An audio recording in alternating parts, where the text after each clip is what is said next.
እንደምን ዋላችሁ። እንኳን ደህና መጣችሁ።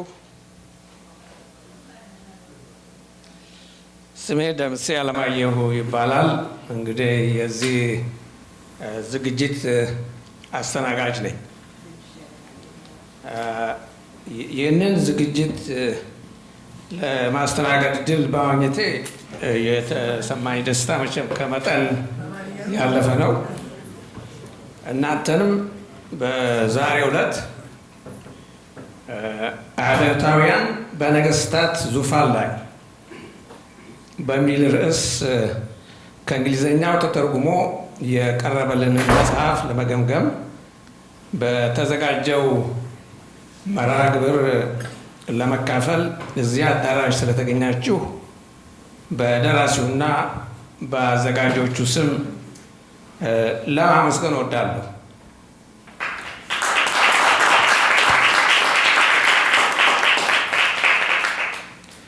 የእንግሊዝኛው ቅጽ ሪፐብሊካንስ ኦን ዘ ትሮን በሚል ስያሜ ከ12 ዓመታት በፊት ለአንባቢያን በቀረበ ጊዜ በኢትዮጵያውያንና የሀገሪቱን ታሪክ በሚከታተሉ ግለሰቦች፣ ድርጅቶች እንዲሁም ድርጅቶች ዘንድ ታላቅ አድናቆትን አግኝቶ እንደነበር የሚታወስ ነው።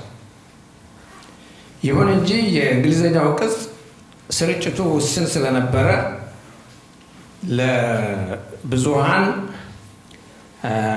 ለአማርኛ አንባቢ ወገን ሊደርስ አለመቻሉ በብዙዎቻችን ዘንድ ከፍ ያለ ቅሬታን ፈጥሮ ነበር። ሆኖም ቢዘገይም ቅሬታችንን ተረድተው ጸሐፊው የአማርኛው ትርጉም አሁን ስላቀረቡልን በአማርኛ አንባቢያን ስም ከፍ ያለ ምስጋና እንዲደርሳቸው እመኛለሁ። እንግዲህ በአጠቃላይ ትርጉሙን በተመለከተ ብዙ ጊዜ የሚከነክነኝ አንድ ነገር አለ። እንደ ልማድ ሆኖ የታወቀውን የሩሲያ ጸሐፊ የሊዮ ቶልስቶይን ዋር ኤንድ ፒስ የተባለውን ትልቅ መጽሐፍ ቢያንስ በ10 ዓመት አንድ ጊዜ አነባለሁ። የዚህ አይነት ልምድ አለኝ። ሆኖም በተለያዩ ተርጓሚዎች የሚጻፉት አንዳንድ ሀሳቦች አልፎ አልፎ የማይጣጣሙ ሆነው ሳገኛቸው በዋናው ደራሲ ጭንቅላት ውስጥ ተጠንስሶ የነበረው እውነተኛው ሀሳብ ምን እንደነበረ ለመበየን ስለማይቻል የማነበው መጽሐፍ የማንን አስተሳሰብ ነው የሚገልጸው በሚል ጥያቄ ሁልጊዜ ግራ አጋባለሁ።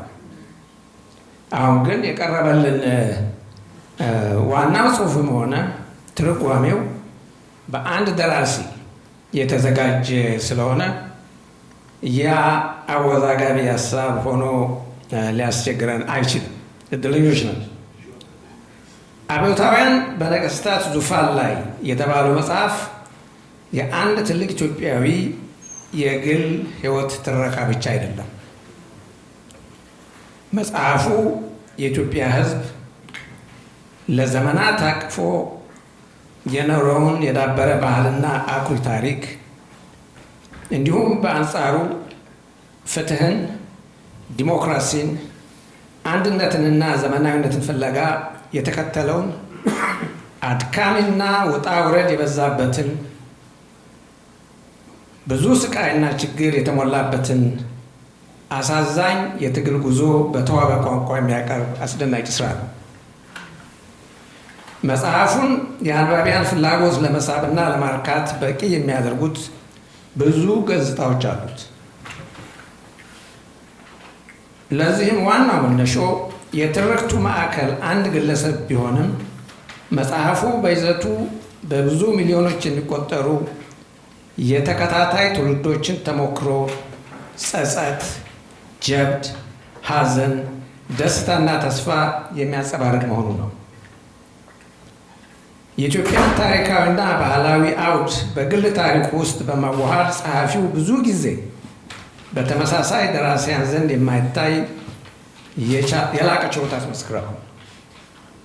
በመጀመሪያ ደረጃ የደራሲውን አስገራሚ የህይወት ጉዞ በኢትዮጵያ በዘመኑ ከተከሰቱት ተለዋዋጭ የፖለቲካና ማህበራዊ ለውጦች ጋር አጣምሮ በማቅረብ ማንኛውም በዛን ዘመን በአገሪቱ የኖረና ለውጦችን የመሰከረ ሰው ሁሉ ራሱ የሄደበትን ጎዳና መለስ ብሎ እንዲያይና እንዲያስታውስ አእምሮን ይቀሰቅሳል።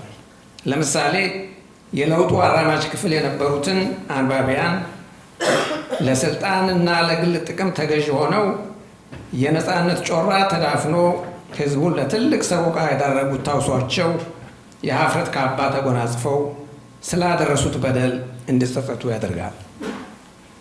በአንጻሩ ደግሞ የለውጡ ሰለባ ሆነው ቤት ንብረታቸውን የተነጠቁትና የሚወዷት ሀገራቸውን ተቀምተው በሰው ሀገር በባይተዋርነት የሚኖሩትን ወገኖች የተቀበረ ስሜት ቀስቅሶ ለሀገራቸውና ለህዝባቸው ሊኖራቸው የሚገባውን አመለካከት እንደገና እንዲመረምሩ ያደርጋል።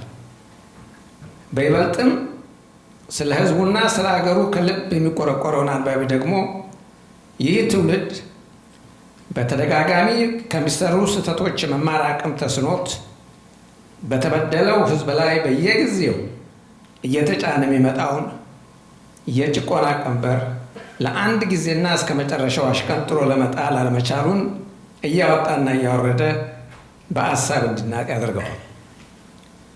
በደራሲው የህይወት ጎዳና ላለፈው አንባቢ ደግሞ በዛን ጊዜ ስለነበረው አስተዳደግ፣ የቤተሰብ ስርዓት፣ የማህበረሰብ ትስስር፣ የአገር ፍቅር፣ በአጠቃላይ ኢትዮጵያዊነት ማለት ምን እንደነበረ ሲያነብ በዛን ዘመን ትልቅ ቁም ነገር የሚባለው እንደ ዛሬው በዘር ክፍፍል አባዜ ሰክሮ በጠላትነት መታየት ሳይሆን ለአገር ሉዓላዊነትና ለወገን እድገት መስዋዕትነት ለመክፈል ዝግጅቱ መሆን እንደነበር አስታውሶ የቁጭት ትዝታ ውስጥ እንዲገባ ያደርጋል።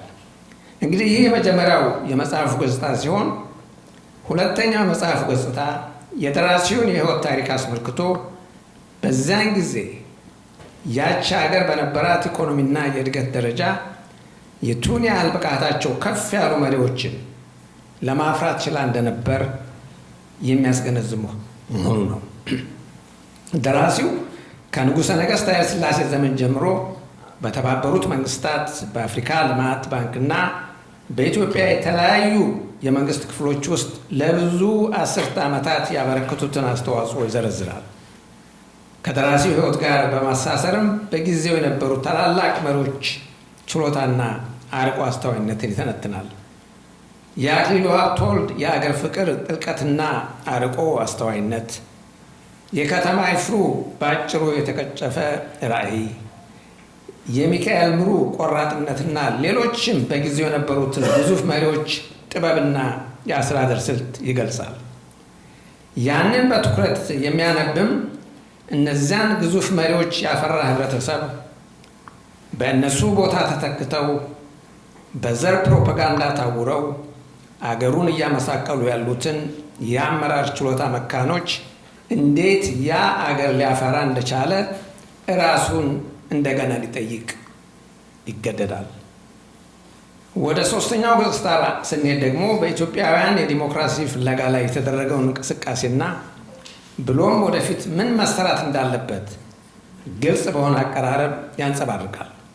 ይህ ገጽታ በተለይ በአሁን ጊዜ የትግል ካርታ ሳይኖር የአማራ ወገን የሞት ሽረት ግብ ግብ በሚያደርግበት ወቅት ለትግሉ አመራሮች ትምህርት አዘል የሆኑ ብዙ ሀሳቦችን የሚያካፍል ይሆናል። እንግዲህ ይህንንና ሌሎችንም ገጽታዎች ጠቅላላ አድርገን ካነሳን በኋላ በሚቀጥሉት ጥቂት ደቂቃዎች ደግሞ መጀመሪያ ደራሲው ይህን ማስታወሻ በእንግሊዝኛ ሆነ በአማርኛ ለመጻፍ ምን እንዳነሳሳቸው 10 ደቂቃ በማይበልጥ ጊዜ ይገልጹልናል። ቀጥሎም ፕሮፌሰር አለማንተ ገብረስላሴ በመጽሐፉ ይዘትና ጥልቀት ላይ የተመረኮዘ የ15 ደቂቃ ግምገማ ያደርጉልናል። ከዛም በሶስተኛ ደረጃ አቶ አጥላባቸው አክሊሉ የግል አስተሳሰባቸውን ክቡር አቶ ኃይሉን በሚመለከት ከ5 እስከ 10 ደቂቃ በማይበልጥ ጊዜ ሀሳብ ያካፍሉናል። ቀጥዬ ደራሲውን እጋብዛለሁ።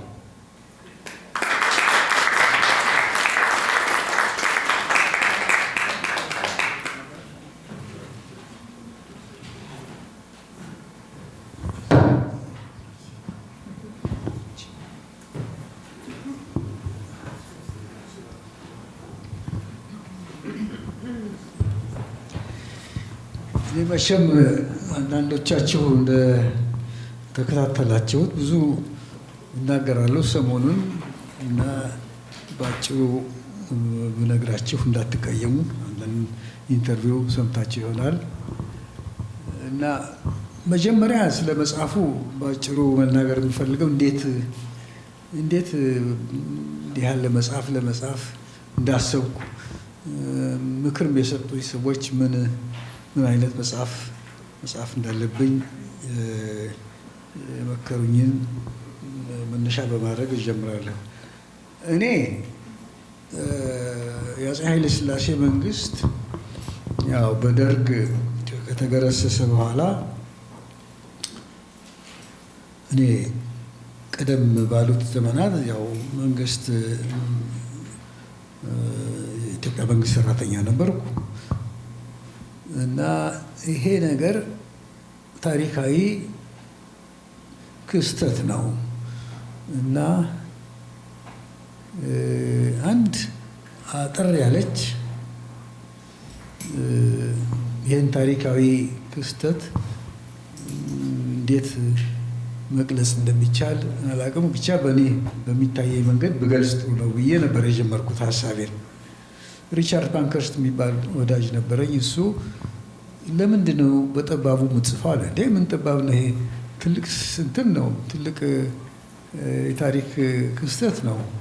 እሱ የዓይን ምስክር ነኝ ብዬ ስለማምን በዚያ ነው ምጽፈው። አይ እንደዚህ በጠባቡ ከምታስብ የህይወት ታሪክን ብትጽፍ ይለኛል። ኧረ ምን የህይወት ታሪክን ምን አመጣው እዚህ?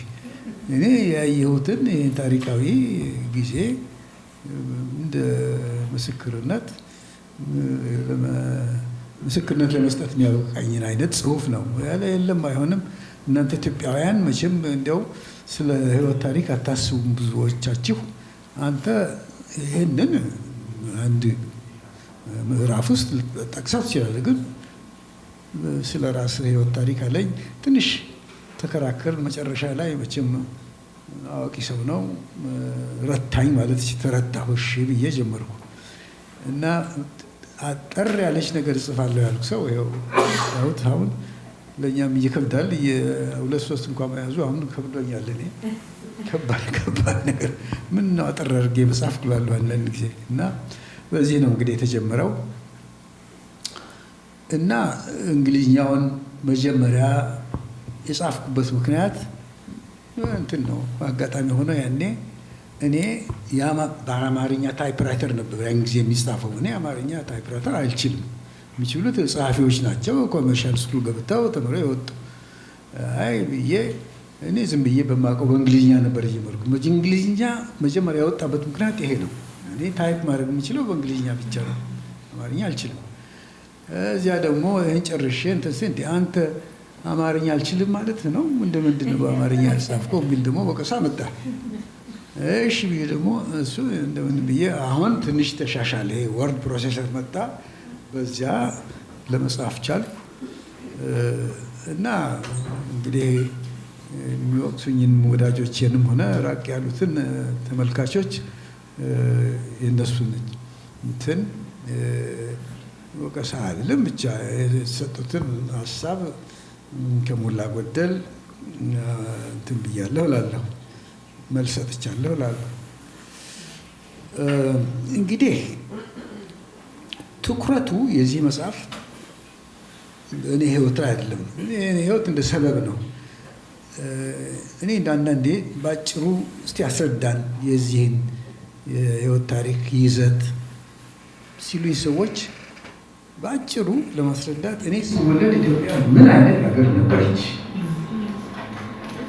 ከዚያ ደግሞ እያደጉ ሴት ለውጥ ይባላል። አፄ ኃይለ ሥላሴ እንደምታውቁት ሰፋ ያለ የለውጥ ፕሮግራም ነበራቸው። ያ ደግሞ እንዴት ስራ ላይ እንደዋለ የዚያ ሁሉ ደግሞ ተሳታፊ ነበር። ተሳታፊ ማለት እኔ በመስራችነት በአስተባባሪነት በቃ በዚህ የዚያ ኃይለ ሥላሴ የዘረጉት የለውጥ ፕሮግራም ከዚህ እዚያ የወጣው ሰው የዚያ እንትን ማለት ይቻላል። የዚያ ውጤት ያየሁትን እንግዲህ በዚህ መልክ ነው። ጉለት እንዴት ያልተቻለ ነበረች።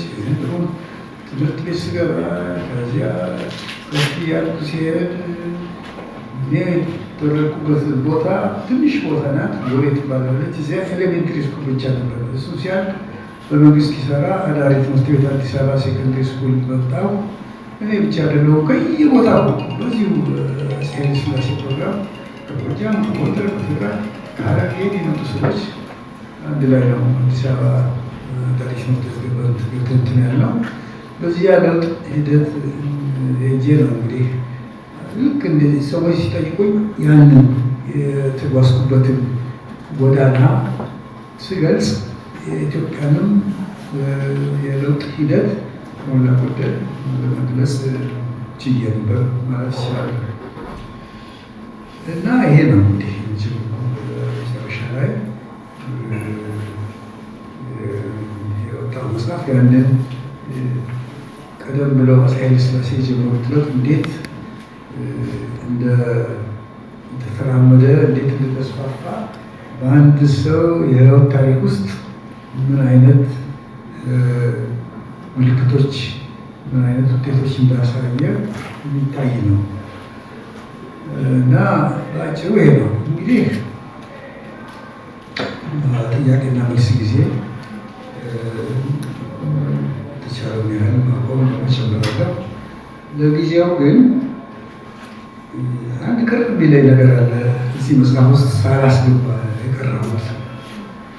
ይኸው ምንድነው? እንደምታውቁት ፈረንጅ ሀገር ያሉ ሰዎች ለኢትዮጵያ ታሪክ እናውቃለን፣ ስለ አፍሪካ ስለምን ቢሉ ሴቶች ሁሉም ሴቶች በታላቀር ሀገሮች ማለት ልማት ላይ ባሉ ሀገሮች ውስጥ የሴቶች መብት በጣም እንደው ዝቅ ያለ ነው፣ ይጨቆናሉ ሴቶች የሚል አስተያየት ነው። የፈረንጆች ነው። ሀገር ሀገሮች ሴቶች መብት ናቸው አሉ። እኔ እንግዲህ ድንገት ሴቶች ያሉ እነሱን ላስቀኝም አልፈልግም፣ ግን የኔን ምስክርነት በአጭሩ ልንገራቸውና ከሚቻ መለሳለሁ። ሴቶች በኢትዮጵያ ታሪክ ከፍ ያለ ሚና ነው የሚባለው አሁን ጊዜ ሚና አላቸው። ኢትዮጵያ ለዓለም ያሳወቀች ማናት? ንግስት ሳባ። ንጉሥ ከሌ ንግስት ሳባ ናት የመጀመሪያዊቱ መሪ።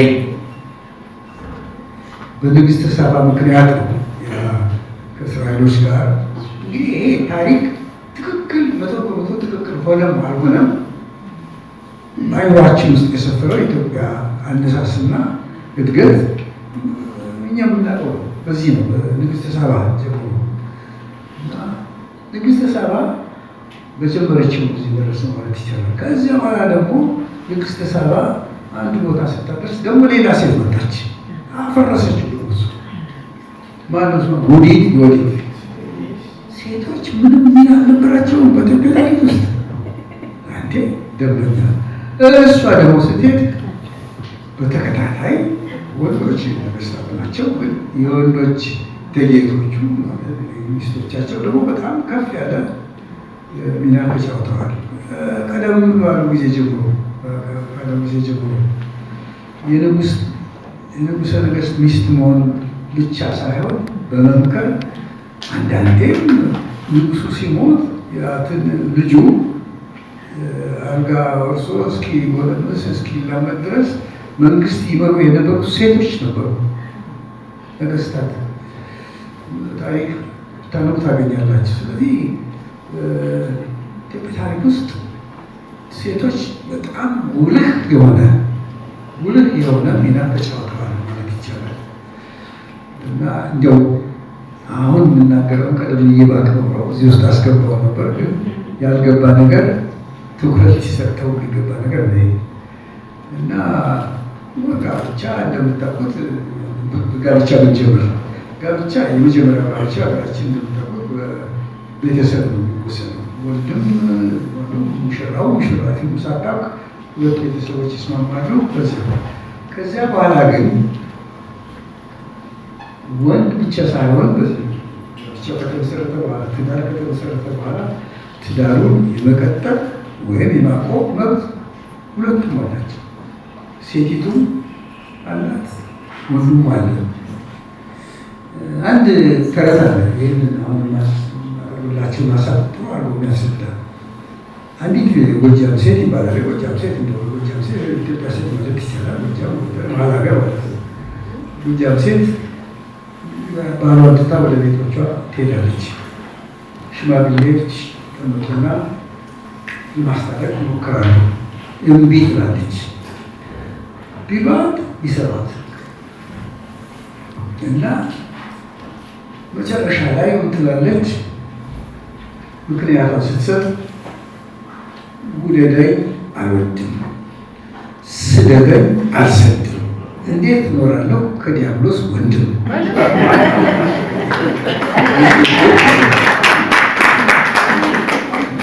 ጎጃም ሴት ይባላል። ማላዊ ሴት ማለት ነው።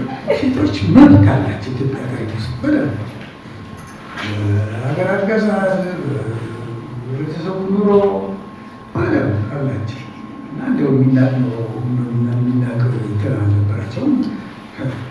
ቅድም እንዳልኩት ነገስታት ጅተው ሲያልፉ ከአንድ የበለጠ ያገባሉ። የእኛ ነገስታት ክርስቲያኖችም ቢሆኑ የሚያስቀምጧቸው ደግሞ አሉ።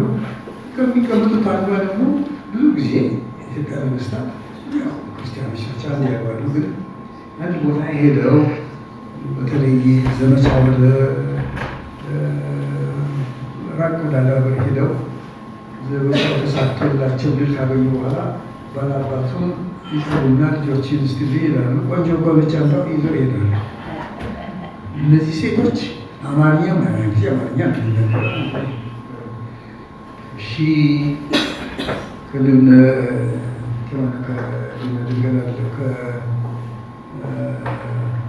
በ12,072 የነገሱት ይኩኖ አምላክ ከይኩኖ አምላክ በኋላ ጥሩ ስርዓት ነበር፣ መንግስት የሚመራት ስርዓት። ከዚያ በላይ ነበር የነገሱት ነገስታት ኢትዮጵያን ያስፋፉ እነሱ ናቸው። በተለይ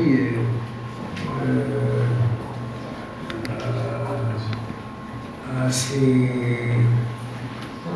ስማቸው 92 ዓመት የደረሱት ችግር ይደርስባቸው ይሆናል። ታወቁ ናቸው። ኢትዮጵያ አስፋፉ አራተኛው ሶስተኛው ክንሳቸው ናቸው እና ሲያስፋፉ እሳቸው በቃ በየቦታው ሚስት አላቸው። ግን ድል ሲመጡ ቆንጆ ቆንጆቹን ሴቶች ያመጣሉ። እነዚህ ሴቶች ክርስቲያኖች አይደሉም፣ አማሮች አይደሉም፣ ከምባታ ምን ያሉ ናቸው። መጥተው አማርኛ ተምረው ሰልጥነው የመንግስቱን ስርዓት የሚማሩበት ጊዜ ነበር። ባሎቻቸው ሲሞቱ የንጉሱ ልጆች ገና እስኪያሉ ድረስ ይመሩ ነበር።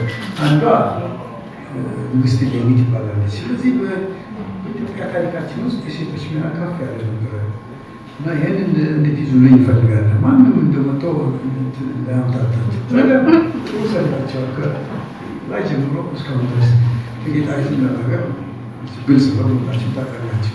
ደግሞ ወንዱን የምታሽከረክር ብዙ ነገር የምትሰራ እንዲሰሩ ሴት ነበር።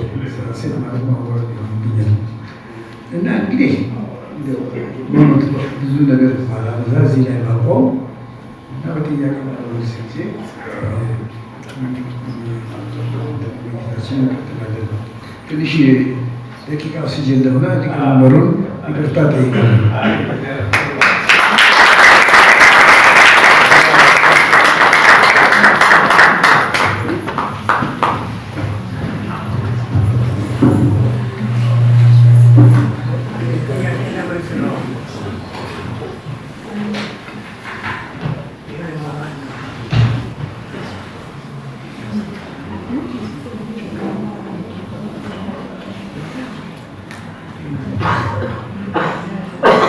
እሺ አመሰግናለሁ።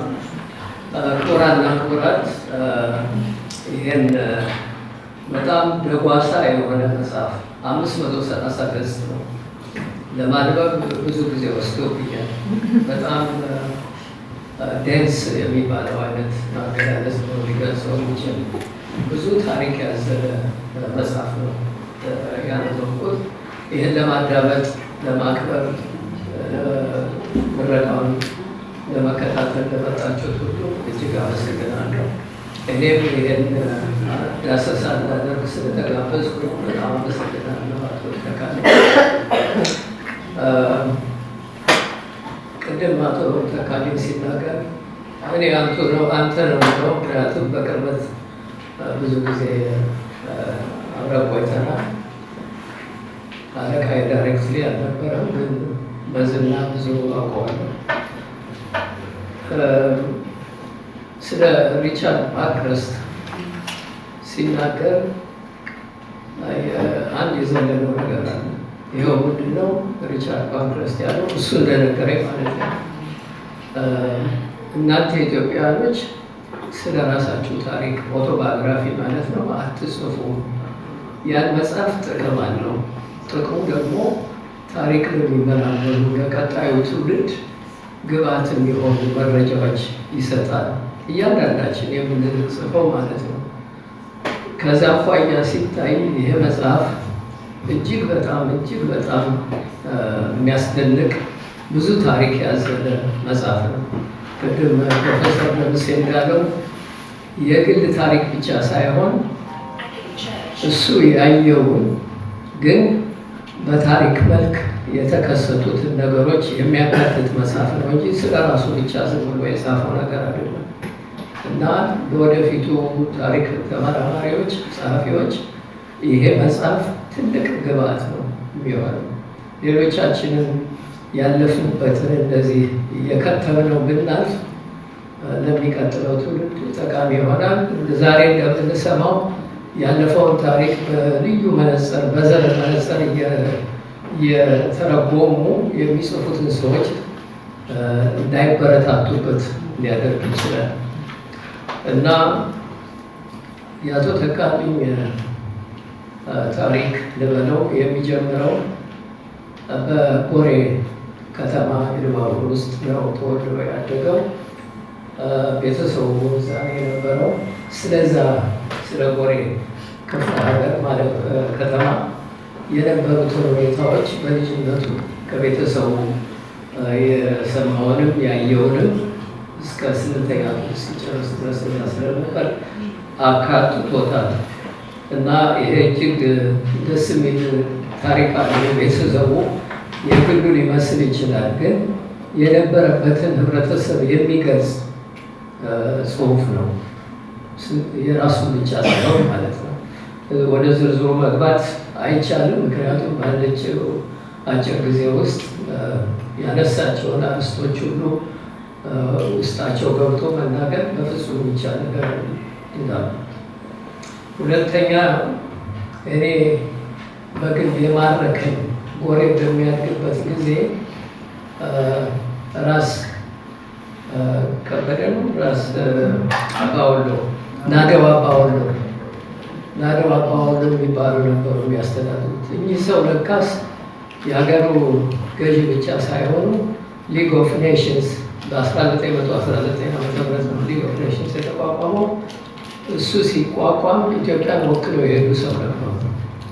ከዛም በኋላ በአሜሪካና በአውሮፓ ተዘዋውረው ነበር።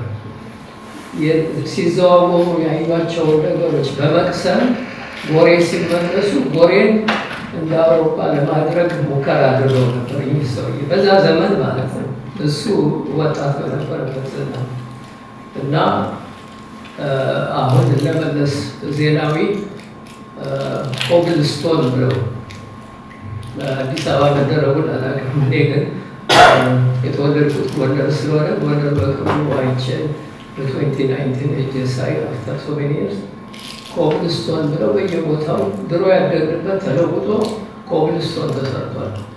ይሄን ራስ ናደው አባወሎ እሱ እሱ ወጣት በነበረበት ጊዜ የጀመሩት ስራ ነው ማለት ነው።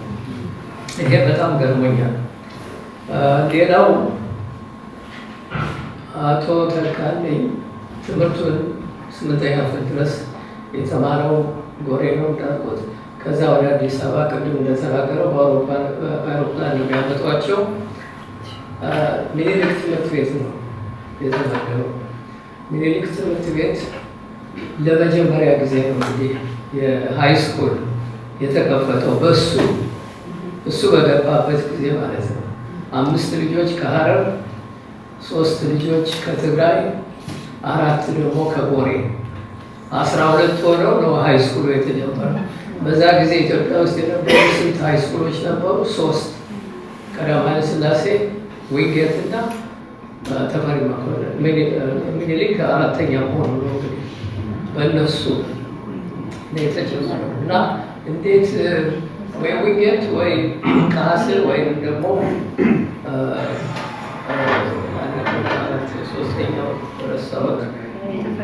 ለምን እዛ አንገባም? ለምንድን ነው እኛ መፈተኛ የምንሆነው ብለው ትምህርት ሚኒስትሩ እንዳጋጣሚ የራሴ ሚኒስትር ነበሩ፣ አቶ በለጠ ገብረጻድቅ የሚባሉ የታወቁ ሰው ነበሩ።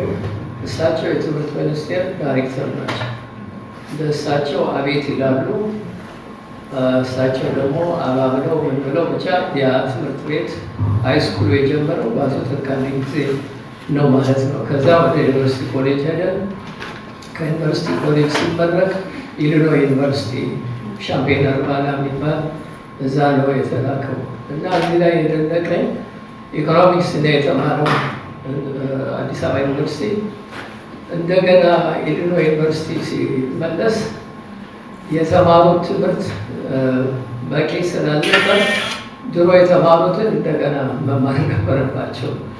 ከዚህ በላይ ደግሞ ሬስ ዲስክሪሚኔሽን መገመት ትችላላችሁ። በዛ ዘመን የነበረው ሬስ ዲስክሪሚኔሽን የሚከራይ ቤት አጥተው ይቸገሩ እንደነበር በመጽሐፉ ገልጿል። ሌላው በጣም እኔን የማረከኝ ስለ 1953ቱ የመንግስት ግልበጣ ሙከራ የሚነገር ብዙ የምታውቁት ነው። ግን አዲስ ሆኖ ለእኔ ያገኘሁት አቡነ ባስልዮስ የነበራቸው ሚና ተኩሱን ለማስቆም የነበራቸው ሚና ነው። በጣም ገረመኝ። አሁን ካለንበት ዘመን ጋር ብታወዳድሩት በተለይ መነኮሳቱ ቀሳውስቱ በአሁኑ ጊዜ የሚያደርጉትን እና በዛ ጊዜ የነበሩት አሁን ያደረጉትን ማነጻጸር ይበቃል። ምንድን ነው ያደረጉት? ወታደሩ ተኩስ እንዲያቆም ማለት ገዘቱ እና ወታደሩ ግዝቱን ተቀብሎ አቆመ ተኩሱ። ሰላም መጣ። በኋላ ግን አፄ ኃይለ ሥላሴ እነዚህ በተኩሱ የተሳተፉት ሰዎች በሕግ አግባብ መታየት አለባቸው ብለው ኢንሲስት ሲያደርጉ አቡነ ባስልዮስ የለም እኔ ገዝቻቸው አቆሙ አይፈረድባቸው ብዬ ነው እንግዲህ አስቆምኳቸው፣ አሁን ወደ ፍርድ ማምጣት የለባቸውም በሚል ከጃንሆይ ጋር ሙግት ገጠሙ ማለት ነው። ጃንሆይ አልሰሟቸው እንጂ ሰውዬ አዲስ አበባ ጥለው ደብረ ሊባኖስ መነኑ። አሁን ስንቱ መነኩሴ ነው ይሄን የሚያደርገው? አሁን ስታስቡ ሲመንኑ ጃንሆይ እንደገና እንደምን ብለው አስመጧቸው እና ተኩሱን ያቆሙት ሰዎች የተኮሱት ሰዎች እንዳይፈረድባቸው በሕግ አግባብ እንዳይጠየቁ ሆነ። ይሄ በጣም ገርሞኛል። ከአሁኑ ጋር ሳወዳደር ስለ መንግስት ግልበጣ በሚነሳበት ጊዜ አቶ ተካልኝ በመጽሐፉ የለውጥ ፈላጊ የነበሩት 2 ቡድኖች ናቸው ይላል። አንዱ እንደምታውቁት የነ ጀነራል መንግስቱ ነዋይ፣ አቶ ገርማሜ ነዋይ፣ ወርቅነህ ገበየሁ የመሳሰሉ ሰዎች የተሳተፉበትና ሳይሆንላቸው የቀረው ነው። ከዛ በፊት ግን ትልልቅ ሰዎች ትምህርትም የነበራቸው ሰዎች ከውጭ ሀገር ተምረው የመጡ ነበሩ። ከነዚህ ውስጥ እንግዲህ እነ ሎሬንዞ ታዛዝ የሚባሉ ኢትዮጵያን ወክለው ነበር፣ ይረዱ ነበር በሰጃ ወይም በእንትኑ ጊዜ በጠላት ወረራ ጊዜ በሊግ ኦፍ ኔሽንስ የሚያግዙ እሳቸው ነበሩ። ሎሬንዞ ታዛዝ ሞንፔሊየ የምትባል ከተማ አለች ፈረንሳይ ውስጥ፣ እዛ ተምረው የተመለሱ ናቸው። ከዛ በላይ ደግሞ ሌሎች ሰዎች ነበሩ። ዶክተር አለም ወርቅ በየነ የሚባሉ ከስኮትላንድ ተምረው የመጡ፣ ሌላው ፊታውራሪ ተክለ ሐዋርያት ከራሻ ስለ ሚሊትሪ ሳይንስ ተምረው የመጡ ሰው ነበሩ። እነዚህ ሰዎች ለውጥ እንዲመጣ አስቀድመው መክረው ነበር። ያ ምክር ስላልተከተሉ ነው እንግዲህ የኩዴታ በኋላ ሊመጣ የቻለው። ይሄ በጣም ለእኔ አስተማሪ ሆኖ አግኝቼዋለሁ። እንግዲህ አቶ ተካልኝ በተለያዩ የአፍሪካ ግዛቶች ጋናን ጨምሮ አሁን ዚምባብዌ የሚባለው ባለፈው ጊዜ ሮዴሻ የሚባለው ሀገር ለስራ ሄዷል። በዩናይትድ ኔሽንስ ተቀጥሮ ማለት ነው። ከኢሊኖይ ዩኒቨርሲቲ እንደጨረሰ ዩናይትድ ኔሽንስ ነው የተቀጠረው እና ተዘዋውሮ አይቷል። ምግብ የሚበላበት ሬስቶራንት እንኳ እያጡ ሮዴሻ ሲሄዱ፣ አንደኛ እንደ አፓርታይድ ሲስተም ነበር። የህንድ ሬስቶራንት እየፈለጉ ይበሉ እንደነበር በመጽሐፉ ላይ ገልጾታል። ከዛ እንግዲህ በ1961 ዓ.ም ይመስለኛል የኢትዮጵያ ልማት ባንክ ዋና ስራ አስኪያጅ ሆኖ ተሾመ። በዚህ ኃላፊነት በነበረበት ጊዜ እኔን የማረከኝ ነገሮች ነው የምነግራችሁ። ያደረገው ሁመራ፣ ሰቲት ሁመራ ዛሬ ዌስተርን ትግራይ የሚሉት ወያኔዎች፣ እዛ የሚያርሱት ገበሬዎች በራሳቸው ነው የጀመሩት። ገበሬዎቹ እንደምታውቁት መንግስትም ረድቷቸው አይደለም። ከሱዳን አክሮስ ቦርደር ያሉ ሱዳኖች የሚያርሱትን አይተው በብዛት አክቹዋሊ ኤርትራውያንም ነበሩ። ያንን አይተው ነው የእርሻ የጀመሩት። ግን በብድር የሚሰጣቸው የለም፣ መንግስት ባንክ የለም፣ ምን የለም እና የሚበደሩት ከሀብታም ሰዎች ነው። ተበድረው ግን የሚከፍሉት እየለሌ ነው፣ በኢንተረስት ማለት ወለዱ በጣም እየለሌ ነው። ስለዚህ አቶ ተካልኝን መጥተው ብድር ስጠን ይሉታል። እሱ ደግሞ ገንዘብ የለውም ባንኩ ስለሌለው ዘዴ ፈጥሮ ከነ አቶ ተፈራ ደግፌ ጋር ተነጋግሮ የተወሰነ ኢንትረስት ከፍ ያለ ትከፍለናለህ፣ ለዚህ ለአራሾቹ ደግሞ ያን ብድር ትሰጣቸዋለህ። ግን አራሾቹ ምን ዋስትና አለ እንደሚመልሱ ገንዘቡን ምን አስይዘው ነው የሚበደሩት የሚለውን ጥያቄ ሲመልሱ መፍትሄ ፈለገ። ያገኘው መፍትሄ ምንድን ነው? ማህበር እንዲመሰርቱና አንዱ ገበሬ ካልከፈለ ማህበሩ ኃላፊነት እንዲወስድ አደረገ። ምክንያቱም ከአንድ ሀብታም የሚበደር ገበሬ እጥፍ ነው። 100 ብር ተበድሮ እንደሆነ 200 ብር ነው አድርጎ የሚከፍለው። አሁን በተጀመረው ስርዓት ግን በጣም ዝቅተኛ ገንዘብ ስለሆነ የሚከፍሉት። ያው እንደምትሰሙት ሁመራ በጣም ለም ሀገር ነው። ገበሬዎቹም ተደሰቱ፣ ልማትም ቀጠለ። ይህን ያደረገ ሰው ነው እንግዲህ አቶ ተካልኝ በመጽሐፉ ላይ ዘርዝሮታል። ሌላው እኔን የማረከኝ ስለ ቤተሰቡ ስለ ባለቤቱ ቤተሰብ ነው። አሁን 1 ዓመት ሆነ መሰል 1 ዓመት ተኩል ባለቤቱ አርፈዋል። የባለቤቱ አባት ብድር ተበድረው አልከፈሉም። ስላልከፈሉ ጃንሆይ ጋር ከሰሱት። እሱ ደግሞ ሕጉን ተከትሎ ነው የፈጸምኩት በሚል አስረዳ። በኋላ ቀስ ብሎ ይክፈል አሉ ጃንሆይ። የባለቤቱ አባት ቀስ ብለው እንዲከፍሉ አደረጉ ጃንሆይ እና በዛ መሰረት ተፈጸመ። ግን ከሌላው ኢንትረስት ያደረገኝ ነገር የባለቤቱ እናት ወይዘሮ ሳራ የሚባሉ ነበሩ። እሳቸው ባለቤታቸው በጣሊያን ጊዜ ከጣሊያን ጋር በነበረው ግጭት ተጠርጥረው ተገድለዋል። ስለዚህ ሴትዮዋ ታስረው ወደ ሮም ይሄዳሉ። ሮም በነበሩበት ጊዜ ይሄ በጣም ኢንትረስቲንግ ነው።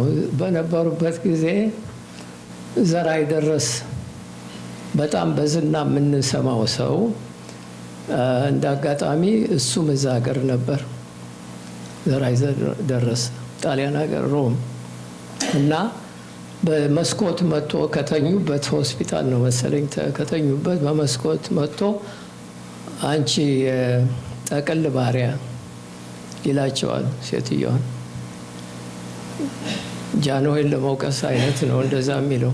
እሳቸው ደግሞ አንተ የሙሶሊኒ ባሪያ ይሉታል።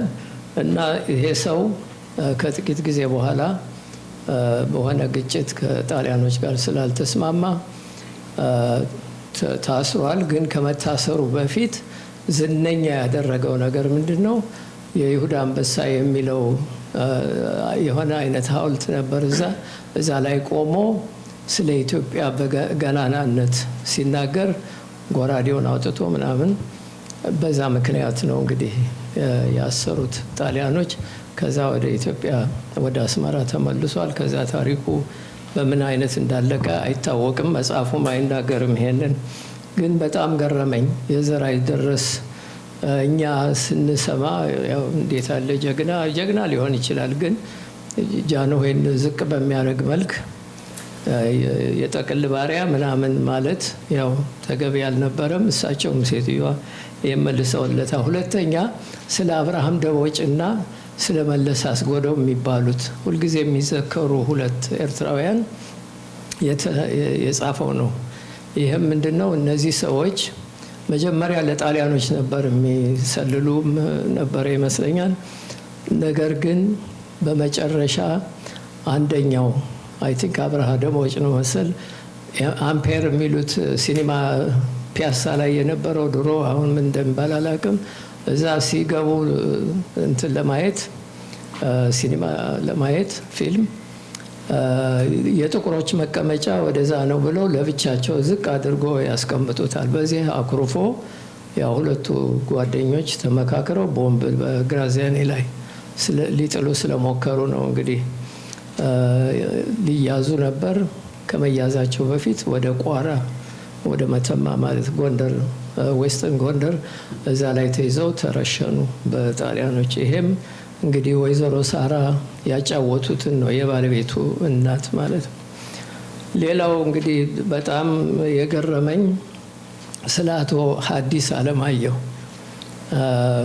እኔም በጨረፍታ አንዳንድ ነገር ሰማ ነበር ድሮ። ግን አቶ ተካልኝ ከእሳቸው ጋር በቅርበት የሰራ ሰው ስለሆነ በደንብ ይሄን ነገር መዝግቦታል።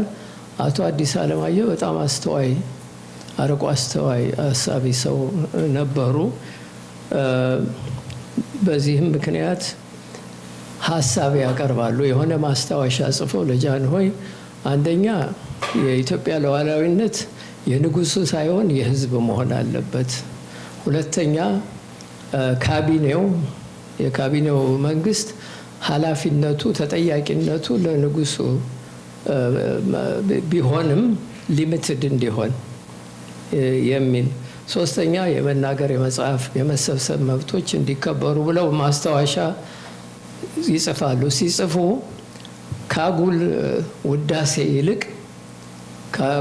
ውዳሴ ይልቅ እውነቱን መናገር ያስፈልጋል በሚል በማስታወሻው ላይ ጠቅሰዋል።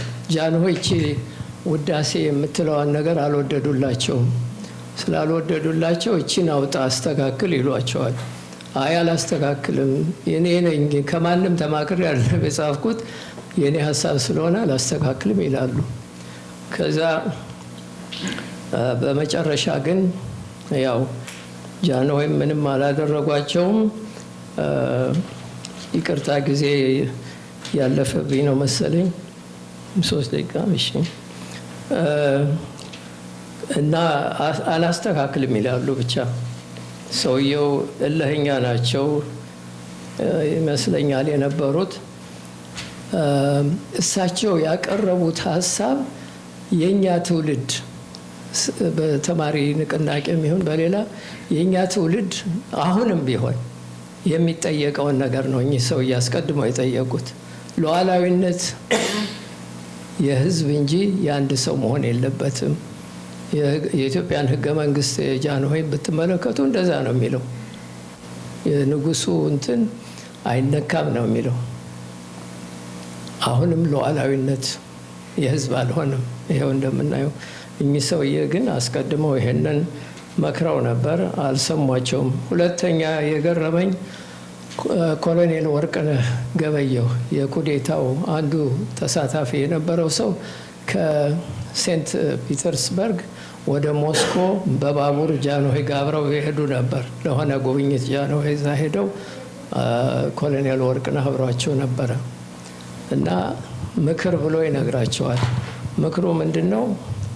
ስልጣንዎትን ለልጆ አሳልፈው ይስጡ ይላቸዋል። ዓመተ ምሕረቱ አሁን ትዝ አይለኝም፣ እዛ ላይ በደንብ የተጠቀሰ አይመስለኝም መጽሐፉ ላይ። ይህንን ግን ምክር ይሰጣቸዋል። እሳቸው ደግሞ አይ ወርቅነህ፣ እኛ እኮ ብልህ ትመስለን ነበር፣ ለካ ገና ልጅ ነህ ይሉታል እና ምክር አልሰሙም አፄ ኃይለ ሥላሴ። ቢሰሙ ኖሮ አሁን የደረስንበት ደረጃ አንደርስም ነበር በሀገር ደረጃ።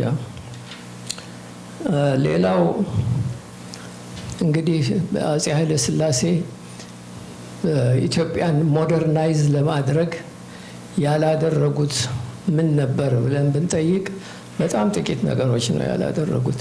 ትምህርት ቤት አስፋፍተዋል።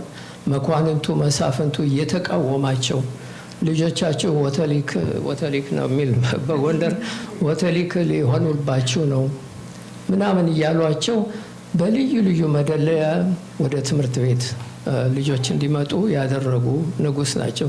ኤርላይንስን ያቋቋሙ፣ አውራ ጎዳናን ያቋቋሙ፣ የተለያዩ አሁን የምንገለገልባቸውን መስሪያ ቤቶች ያቋቋሙ አፄ ኃይለ ሥላሴ ናቸው እና ብዙ ነገር ሰርተዋል።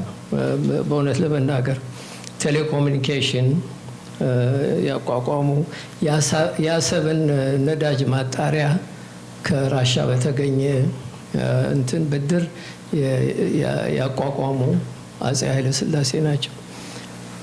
እንግዲህ ይህን ሁሉ አድርገው ግን ለምንድን ነው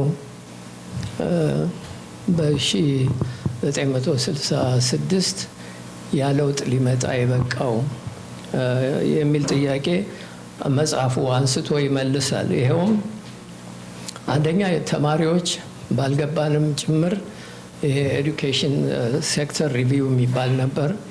እሱን በመቃወም የድሃ ልጅ እንዳይማር ነው ምናምን እየተባለ ፕሮፓጋንዳ ይነፋ ነበር። ያንን ያዘጋጁት ግን የወርልድ ባንክ ኤክስፐርቶች ናቸው እና የኢትዮጵያም ኤክስፐርቶች ናቸው።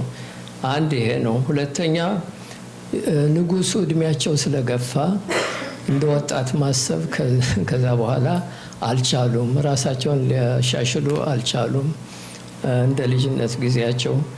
ሌላው ደግሞ ያው መሳፍንቱና መኳንንቱ ለውጥ አይፈልግም ነበርና እሱም እንግዲህ እኔም በበኩሌ በመሬት ይዞታ ስሰራ ያየሁት ነገር አለ። አንዳንድ መኳንንቶች እና መሳፍንቶች መሬት ይዞታ ለውጥ እንዳይኖር ኢንክሉዲንግ ልዕልት ተናኘ ወርቅ በእውነት በዚህ ደንቃራ ነበሩ። ጃንሆይ ብቻ አይደሉም ተጠያቂው ለማለት ነው። ሌላው ደግሞ የጎሳ ስሜት እያየለ መምጣቱ ነው ይላል መጽሐፉ።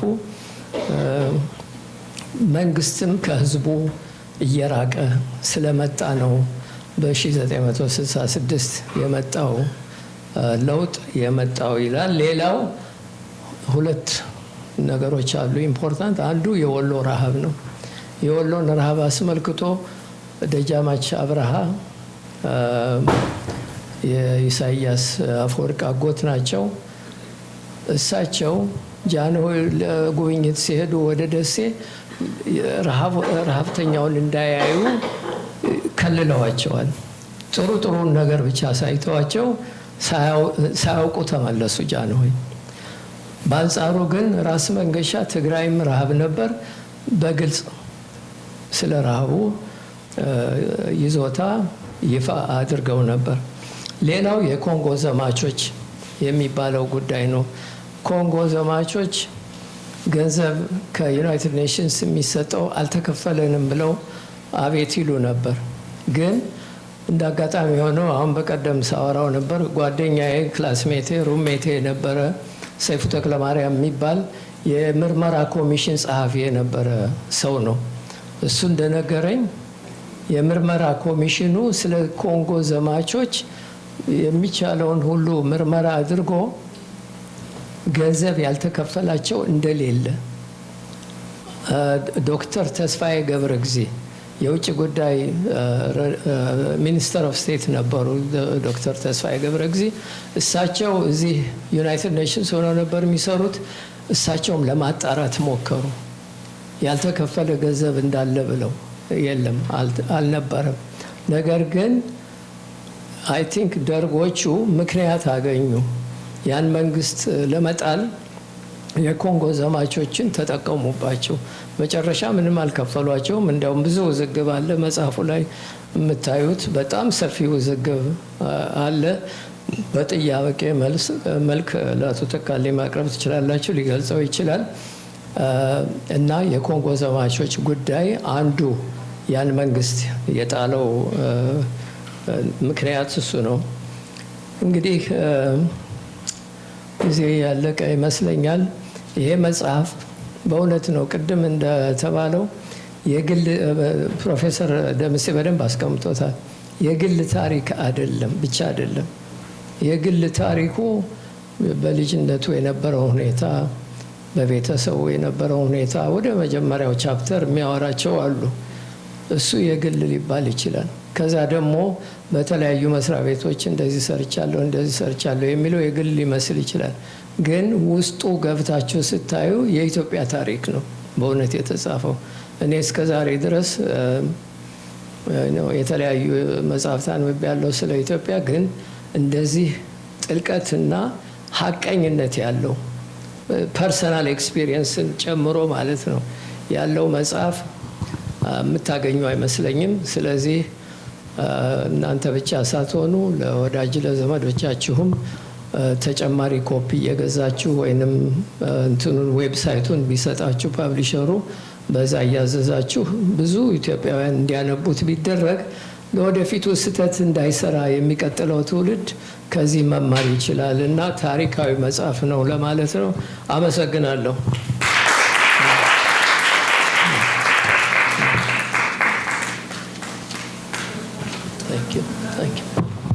እሺ፣ አሁን ደግሞ አቶ አጥባባቸው ስለ አንድ ግዙፍ ኢትዮጵያዊ አጠር አድርገው ያጫውቱናል። ከዛ ወደ ጥያቄና መልስ እንሄዳለን።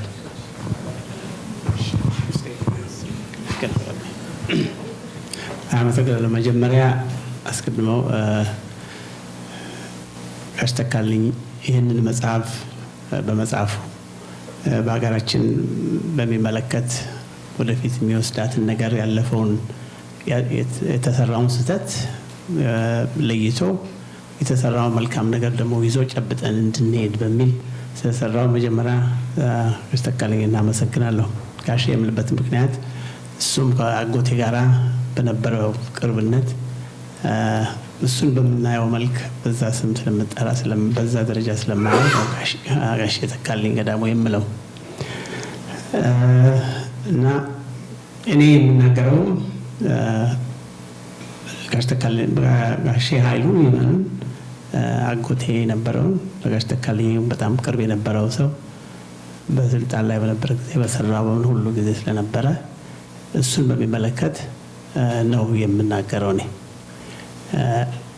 ስለሱ የተጻፈው መጽሐፉ ላይ የተጻፈው 5ኛው ምዕራፍ ላይ ገጽ 156 ይመስለኛል። የጋሽ ኃይሉ አለ፣ ሌሎችም አሉ። እሱ እንዳለ ሆኖ ያን መጽሐፉ ላይ እንደምታነቡት የምታገኙት ይሆናል። እሱ እንዳለ ሆኖ እኔ የምናገረው በግል ህይወቴ ላይ ያየሁት፣ የተገነዘብኩት፣ የተማርኩት እጅግ ብዙ ነገር ከሱ ስለነበረ ያንን በሚመለከት ነው የምናገረው። አንደኛ የግል ህይወቱ ከቤተሰብ ጋር ያለው ሁኔታና ከዛ ደግሞ ኦፍኮርስ በሙያው እና በሰራበት ቦታ ላይ የነበረውን ሁኔታ ነው።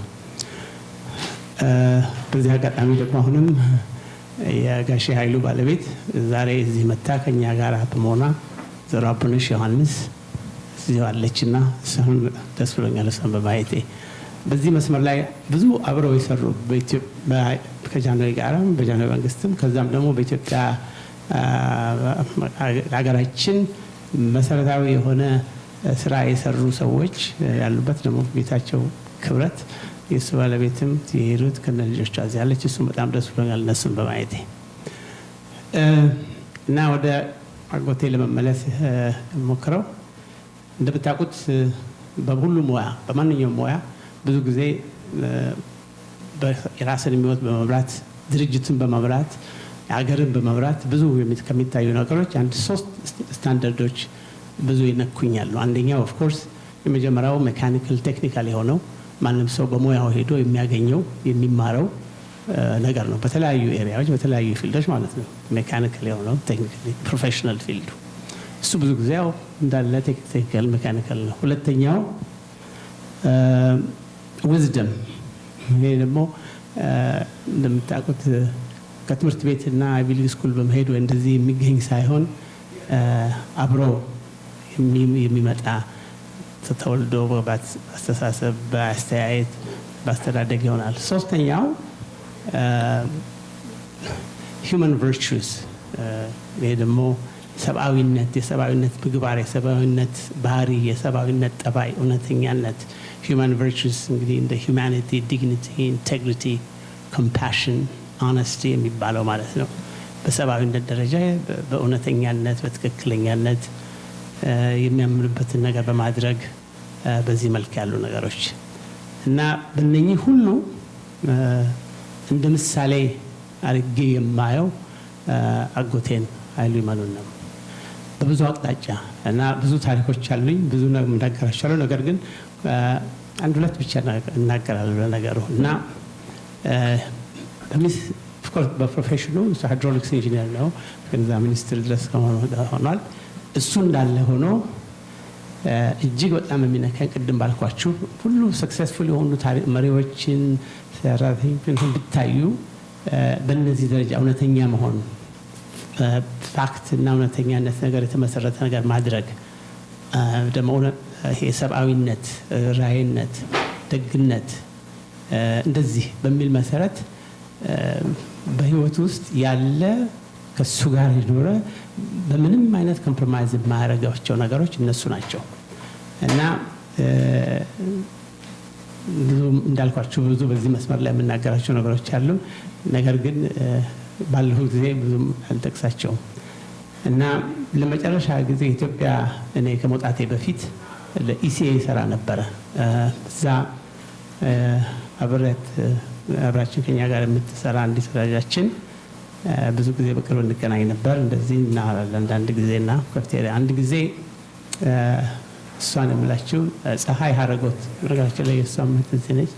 ፀሐይ ሀረጎት የሀረጎት አባይ ልጅ ነበረችና እዛ እንሰራ አንድ ጊዜ ምን አለችኝ ሲኤ ካፍቴሪያ ላይ ቁጭ ብለን እየበላን ስንል በጣም ኢሞሽናል ሆና እኔ በዚህ ኢሲኤ ውስጥ ገብቼ በፕሮፌሽናል ደረጃ አንዳንድ ጊዜ ለስራ ስላክ አይፈቀድልኝም። ይሄ በደርግ ጊዜ ነው።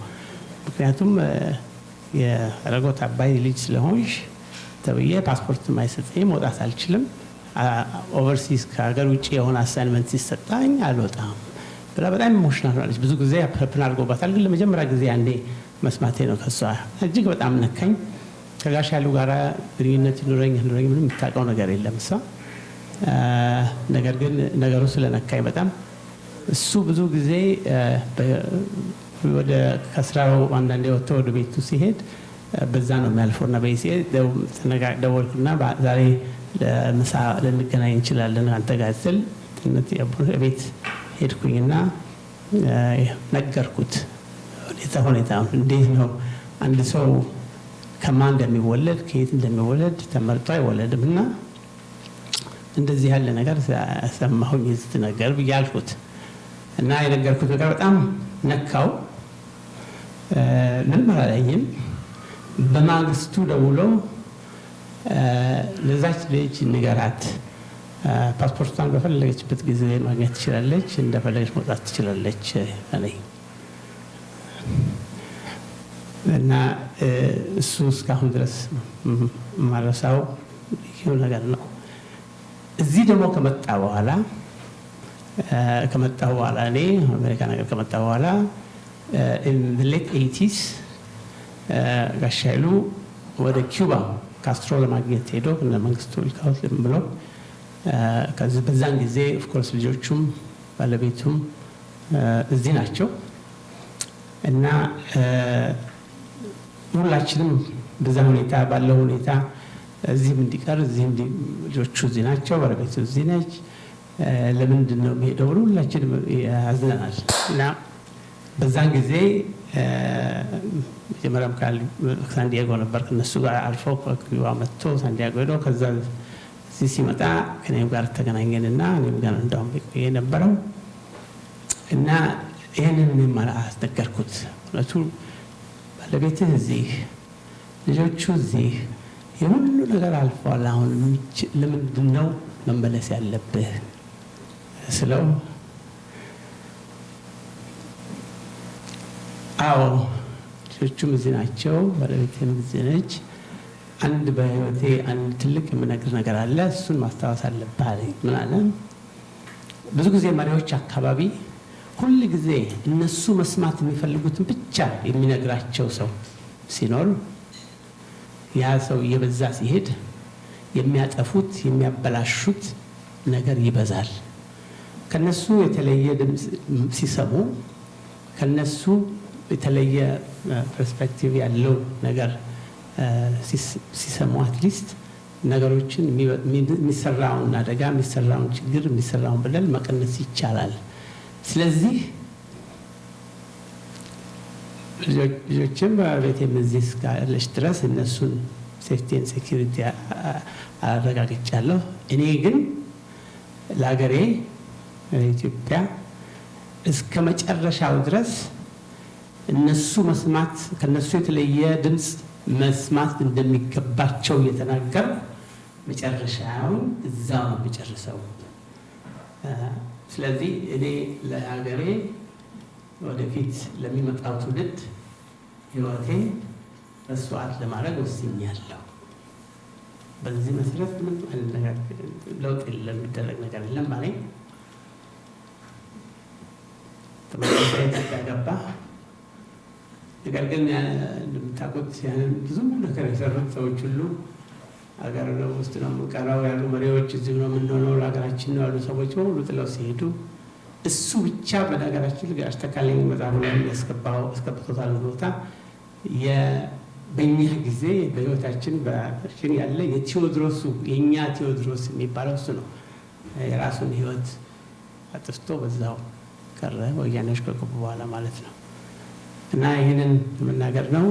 ባለፈው የጊዜው የበዚሁ ላይ ተካተ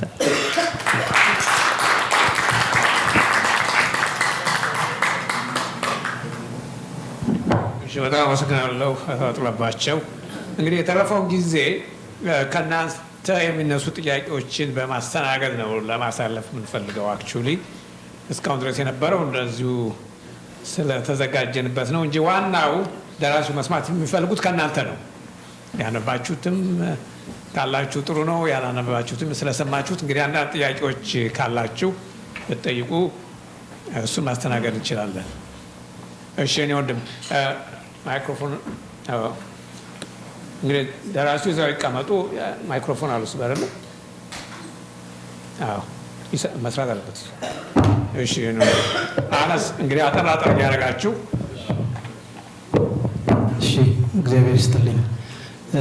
እንግዲህ ከእርሶ ፊት ቀርቤ ይህን ጥያቄ ለመጠየቅ ስለተፈቀደልኝ አመሰግናለሁ።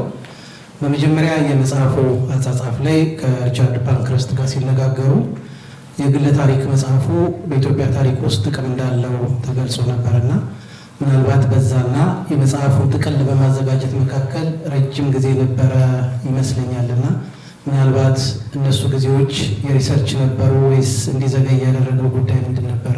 መነሻው እሱ ከነበረ ማለት ነው። ሁለተኛ ወደ ይዘት ነው የምገባው። ቅድም ሲናገሩ ምናልባት የሴቶችን በኢትዮጵያ የታሪክ ግንባታ ውስጥ ያላቸው ሚና አንስተው ነበር እና በሀገር ግንባታ ላይ አዎ እውነት ነው የሴቶች አባባይ በሀገረ መንግስት ስሪት ውስጥም የጎላ ነበረ። ግን በየጓዳው ያለው ግን የሴቶች ወይም የእህቶቻችን መብት ተከብሮ ነበር ወይ የሚለው ላይ ሁለቱን በየፈርጁ ለይቶ ማየት ትንሽ የሚያስፈልግ እንዳይሆን እሷን እንደው ዝም ብዬ እንዳላልፋት ብዬ ነው። ከውስጥ አንድ ያየሁት ግን የኢትዮጵያን ታሪክ ካቀረቡበት አንደኛው የዘርዓ ያዕቆብ ላይ የዘርዓ ይደረስ ዘርዓ ይደረስ ገጽ 124 አካባቢ ትንሽ በጥርጣሬ የተመለከቱት ይመስለኛል። መጀመሪያ ላይ ከጣሊያኖቹ ጋር ይሰራ ስለነበረ በኋላ ላይ ሀሳቡ እንዴት ሊቀይር ቻለ? እዛ ከሄደ በኋላ ያደረጋቸውን ጀብዶዎች ሁሉ እኔ በልጅነቴ እንግዲህ ያው የአፍላውን ኢትዮጵያ ታሪክ ውስጥ ከነበረው ትንሽ ለየት ስላለብኝ ምናልባት እዛ ላይ ያሉት አመለካከት ወጥ የሆኑ የእርሱ አመለካከት ምንድነው የሚል ነው። ከዛው ታሪክ ተያይዞ ግን በቫቲካን የኢትዮጵያ ገዳም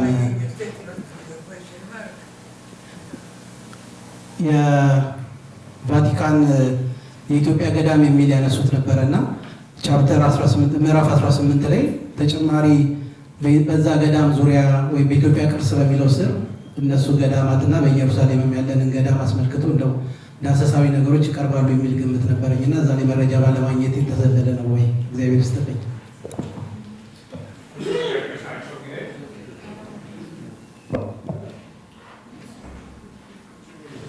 ቁጭ ብለው ቢመልሱልኝ ደስ ይለኛል።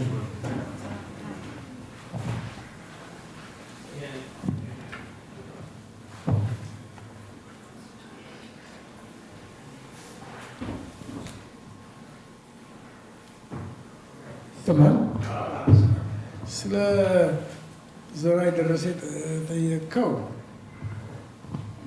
መቼም ስለ ዘርዓ ይደረስ እኔ ትምህርት ቤት በነበርኩበት ጊዜ ሴኮንደሪ ስኩል ኮሌጅ የምሰማው ነገር እንደ ትልቅ ኢትዮጵያዊነት ስሜት ያለው እንደዚህ ሆኖ ነበር የሚታየው። በደንብ በአፄ ኃይለ ሥላሴ ጊዜ በጣም ከፍ ያለ አድናቆት የተሰጠው ሰው ነበረ። ትምህርት ቤት ሁሉ ሳለን እሱን ነው የምናውቀው። እንግዲህ እኔ በኋላ አንዳንድ ነገር ሳነብ የሚያውቁትንም ሰዎች አነጋገርኩ። ለምሳሌ ሁለት ሰዎች ነው ያነጋገርኩት። አንደኛ ትምህርት ቤት ድሮ ማለት የሁለተኛው ዓለም ጦርነት በፊት አንድ የትግራይ ሰው አስመራ ይማሩ ነበር። የእሳቸው ክላስሜት ነበረ ዘርዓ ይደረስ እና ያኔ ምን አይነት ሰው ነበረ ስላቸው በጣም የሚያስቸግር ጣሊያኖችን በጣም የሚለማመጥ ሮም ለመሄድ የነበረው ፍላጎት እንደወጣ ግንባሩ ላይ የተጻፈ ይላሉ እሳቸው እያሳመሩ ሲናገሩ። እና ያኔ የጃንሆይ ነግሰው ትንሽ ቆይተዋል። እሱ ብሎ ደግሞ ንጉሥ የኔግሮ ንጉሥ እያለ የሚሳደብ ሰው ነበረ። ጃንሆይ የኔግሮ ንጉሥ እያለ የሚሳደብ ሰው ነበረ እና ጣሊያኖችን በጣም ይለማመጥ ነበር እንትን ለመሄድ። መጨረሻ ላይ ሆነለት፣ ሄደ። እዚያ ሄደው ሲያይ ግን እንደፈለገው ጥሩ ስራ ማግኘት አልቻለም። እዚያም ሲሄድ ደግሞ አጋጠመው የዘር ችግር። ሲኒማ ቤት ሲገባ ምን ሲል አሁን ማሰብ ይጀምራል። ሲያስብ ይጠላቸዋል ጣሊያኖችን። ያኔ ነው እንግዲህ ኢትዮጵያዊነት ስሜቱ መጥቶ በቃ ያን ሁሉ የሰራው ደግሞ ትክክል ነው። እዚያ አንድ ፒያሳ ላይ ሄዶ ሰይፍ መዞ አባስ ጣሊያን ወደ ታች ኢትዮጵያ ወደ ላይ እያለ የፎከረው ፖሊሶች እኮ ከበውታል። መጨረሻ ላይ ውረድ ብለው ቢለምኑት አልወርድም አለ። በጥይት እጅ እግሩን መጥተው ነው የወረደው እና ይዘውት ሄዱ እና እሱ ከዚያ አንድ ሆስፒታል ይዘውት ይሄዳል። እዚያ ሆስፒታል እና አጋጣሚ የባለቤቴ አክስት ቅድም የጠቀስካቸው ናቸው። እሳቸው ታመው ተኝተዋል እና ድሮ በዚያ ሲያልፍ እሳቸውን ያውቃቸዋል ኢትዮጵያዊ ስለሆኑ፣ እሱም የኤርትራ ሰው ነው። የተፈሪ ባሪያ ሲላቸው አንተ ደግሞ ሙሶሊኒ ባሪያ ይሉት ነበረ። እሳቸው አጠገብ ተኛ ሆስፒታል ቆስሎ ማለት ነው። ከዚያ አንድ መነኩሴ ከኢትዮጵያ ገዳም እየመጡ ይህን ሴትዮ ይጠይቃሉ። ሲሰሙ አንድ ዘራይ ደረሰ የሚባል ሰው ደግሞ ተኝቷል አጠገባቸው ሲሏቸው እሳቸውም ሄደው ይጠይቁታል። ከዚያ ወደ ሴትዮዋ ወደ ባለቤት ያክስት ሄዱና ወይዘሮ ሰራ ይባላሉ። እንዴ ይሄ ዘራይ ደረሰ የሚባል ሰው እዚህ መጥቷል አለው። ግን እኮ ይሰድበኝ ነበረ። አዎ የሚሰድባት ነበር። ምን እያለ እንዴት ነው ምንድን ነው አሁን እዚህ የመጣበት ምክንያት ብለው ሲጠይቁ ይነግሯቸዋል። ስለዚህ ፒያሳ ውስጥ አንድ ችግር ፈጥሮ ተተኮሰበት። አሁን እንትን እያለ ነው እና ምን አልዎት ሲጠይቁት፣ አይ አሁን እንግዲህ አንተ እንዲህ ያለ አደጋ ደርሶብሃል፣ ፊትህን ወደ እግዚአብሔር መልሰህ እግዚአብሔር በመራህ ሂድ ካሁን በኋላ ስለው፣ እግዚአብሔርማ መርቶኝ ነው ይህን ነገር የሰራሁት አለኝ ብሎ ለእሳቸው ይነግራቸዋል። እንዲህ ተለወጠ ያስበኛው እና ከዚያ ትንሽ ቆይቶ እንትን አለ። ማነው ስሙ መለሱት ወደ ኤርትራ። ጠየኳቸው ምን ሆነ ኤርትራ ከተመለሰ በኋላ ተጠቀልኝ። እኔ አልሰማሁም የሆነው ግን በእኔ ግምት ገለውታል ማለት ነው። እንዲህ ያዋረዳቸውን ሰው እዚያ ወስደው ገለውታል ማለት ነው። ግን ጥሩ ሰው አልነበር። መጨረሻ ላይ ግን ተለወጠ። በደረሰበት በዲስክሪሚኔሽን ሲኒማ ቤት ሲገባ መንዚያ አላግጠውበትም ይሆናል እና ተለወጠ ማለት ነው። እሱ እንግዲህ ድሮ የሄደው ሌላ ምክንያት ሮመን ሲያይ ሌላ ሆኖ ያገኘው። ሌላ የጠየቀው ስለ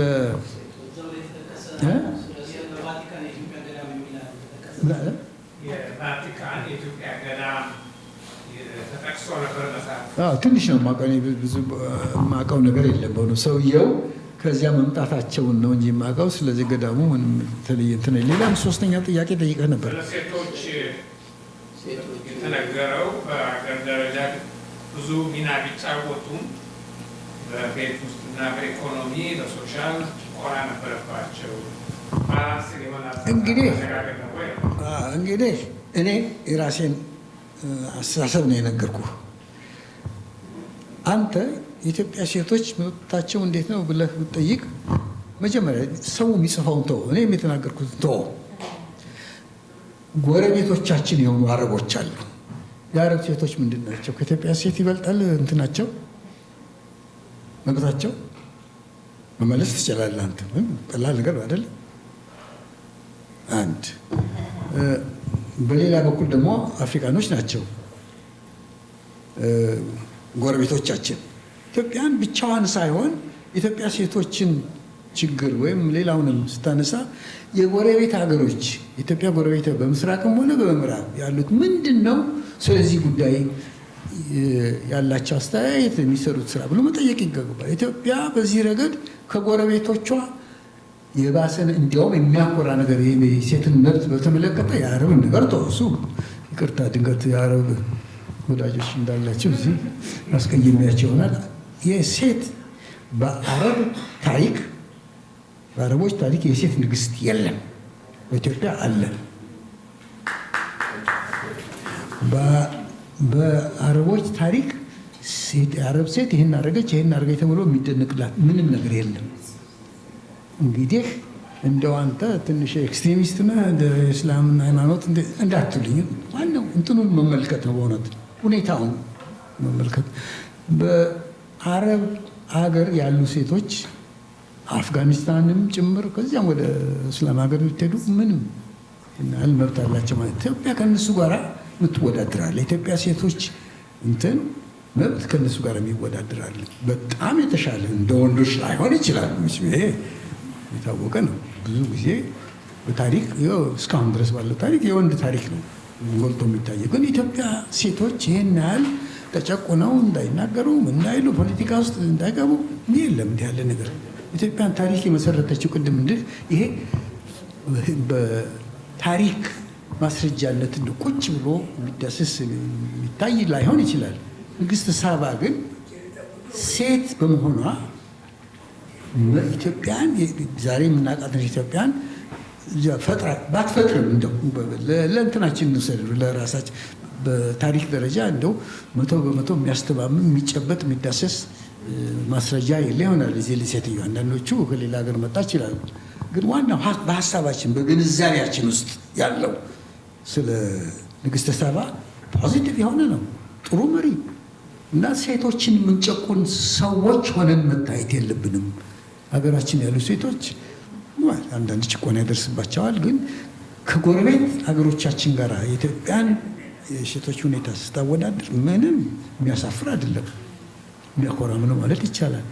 በአፍሪካም እኔ አፍሪካ ማለት አይገባኝም። አንድ ሀገር ነው የማውቀው አፍሪካን በተመለከተ እሱም አይቭሪ ኮስት ነው። እዚያ 15 ዓመት ተቀምጫለሁ። እዚያ የሴቶች መብት ከኢትዮጵያ የሴቶች መብት አይበልጥም፣ ያንሳል ነው የምለው። ያየሁትን ባይኔ 15 ዓመት የተቀመጥኩበት ሀገር ነው። ስለዚህ እንደው ታሪክ አወቁ ባይ ወይም ደግሞ እንደው ፈረንጆች ብሮድ ብራሽ ፈረንጆች ሲጽፉ አፍሪካ ሴቶች መብት የላቸውም፣ ኢትዮጵያ ምዛና መብት የላትም፣ ኢትዮጵያ ሴት እንዲህ ነው ቢሉ አለማዳመጥ፣ ሁኔታውን ማየት ይሄ የሚዳደስ እና ኢትዮጵያ ሴቶች መብት የሚናቅ አይደለም። ቢያንስ ይህን ማለት ይቻላል። እኔ ከዚያም ትንሽ አልፌ እንደው በእውነቱ ታሪክን በመፍጠር ረገድ እንትናለች ንግሥተ ሳባ አለች። ከንግሥተ ሳባ ደግሞ በኋላ መጣ ኢትዮጵያን ያፈረሰች ደግሞ ሌላ ሴት አለች። ሁለቱም ሴቶች ናቸው። እንዴ ትልቅ ሚና ነው አይደለም? እንዴ ሀገር መፍጠር ሀገር መፍረስ ቀላል ነገር አይደለም። እሺ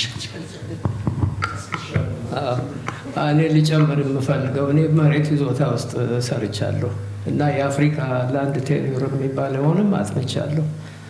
ከኢትዮጵያ በስተቀር ሌሎች ሀገሮች ኬንያ ልትሄድ ትችላለህ፣ እንዳለው አቶ ተካልኝ ሴቶች መብት የላቸውም በመሬት በኩል እንዲያውም ይወረሳሉ። ወንዱ ሲሞት ሴቷን የሚወርሰው ሌላው ወንድም ነው። እንደ ዕቃ ነው የሚወርሷቸው ሴቶችን። ሁለተኛ በመሬት በእኛ ሀገር ያየህ እንደሆን በተለይ በአማራው በትግሬው እኔማ ያየሁትን ነው የምናገር።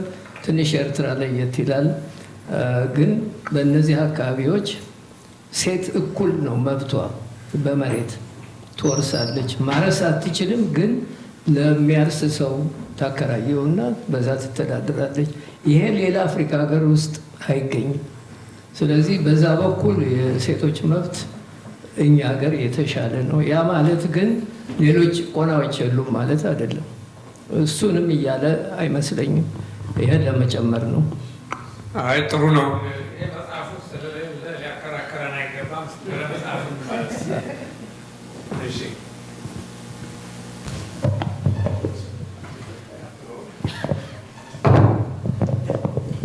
አመሰግናለሁ። ክቡር አቶ ተካልኝን እማውቀው ከተማሪ ቤት ጀምሮ ነው። ክቡር ስላልኩ ይቅርታ አንተ ነው የምለው። ለማንኛውም ስለ ሴቶቹ ጉዳይ ለተነሳው ክርክር የራሴን አስተያየት ለመናገር ሜንሽን አድርጎታል እቴጌ ጣይቱ። ለምሳሌ በአፄ ምኒልክ ስራ እና ኢንተርናሽናል ሆል ሁሉ ማዕከላዊ ነበሩ ማለት ይቻላል።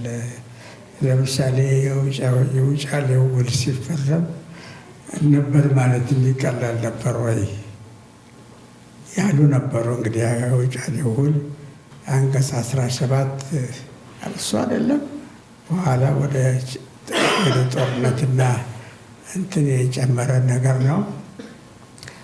ሌሎችም በጠቅላላው እኔ አላነበብኩትም እና የክቡር አቶ ተካልኝ አስተዋጽኦ እኔም ጎን ለጎን በደረጃ ዝቅ ብል እስከ ምክትል ሚኒስትርነት ስሰራ ሁልጊዜ የማደንቀው ነው ያደረገው አስተዋጽኦ ለማለት እችላለሁ። ሌላ እንደው እዚህ አንድ ጊዜ እንግዲህ ያው አለቃ የነበሩ ማለት አልችልም፣ ግን አንድ ጊዜ ቻይና አብረን ሄደን ነበር። ይህ ቻይና እና የኢትዮጵያ ጉዳይ ነገሩን የጀመርኩት እኔ ነኝ። ከስር መሰረቱ ከጽንሱ እና ኋላ ጃንሆይ ወደ ቻይና ሲሄዱ እኔም ኦፊሴል ተከታይ ነበርኩ። ግን ይችን ሴትዮ ስለማገባ ፕሮግራሙ ስለተጋጨብኝ ጃንሆይ ዘንድ ሄጄ ጃንሆይ ነገር እንደው አገባ ፈልጌ እየተዘጋጀው ነበር ብዬ አስተዛዝቼ ለበልኳቸው። ተከራከሩኝ። እሳቸው ግን ይሁን ብለው ፈቅደውልኝ ግን በዛ በኋላ ክቡር አቶ ከተማ ነፍሱን ይማረው ሚኒስትር ነበር እና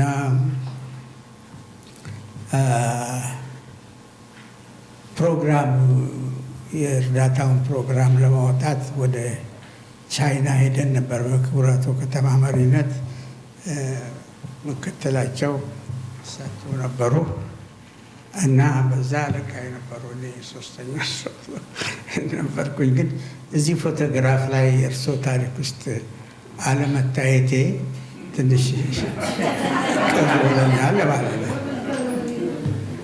እሱን መልሶልኛል። ፎቶግራፍ ነው። እሱን እንግዲህ የዚህ ተከታይ ሌላ ቮሉም ስለሚጻፍ እዚያ ላይ እንዲወጣ እናሳስባለን። እስኪ አሁን ከዚህ ቀጥሎ የመጽሐፍ ፍረማ ትንሽ ጊዜ ያስፈልገናል። ብዙዎች መጽሐፍ ገዝተው አልተፈረመላቸውም እና 2 ጥያቄዎችን እናስተናገድና አጠር አድርጉልን፣ ወይም 3 እና 1 የመጀመሪያ፣ 2ኛ፣ 3ኛ